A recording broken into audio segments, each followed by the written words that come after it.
270 kundan ortiq noqonuniy Rossiyada yurgan bo'lsangiz.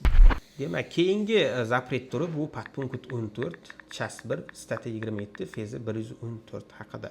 Qanday holatlarda bu asos bilan zapret qo'yiladi? 270 kundan ortiq noqonuniy Rossiyada yurgan bo'lsangiz. Ya'ni Rossiyada yurish muddatingiz tugagandan keyin yana 270 kundan ortiq Rossiyada noqonuniy yursangiz, mana shu asos bilan zapret qo'yiladi. Misol uchun, Rossiyaga kelganingizda 3 oy yurib patent olmasdan undan keyin noqonuniy yurgan bo'lsangiz yoki bo'lmasa patentingiz tugaganidan keyin 270 kundan ortiq Rossiyada noqonuniy yurgan bo'lsangiz, mana shu podpunkt bilan zapret qo'yiladi. Taqiq muddati chiqib ketgan kuningizdan 10 yil hisoblanadi. Qanday holatlarda bekor qilinadi?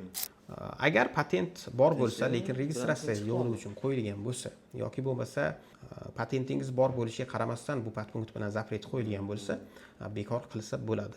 Va agar yaqin qarindoshlaringizda Rossiya fuqaroligi bo'lsa ham bekor qilishga urinish mumkin.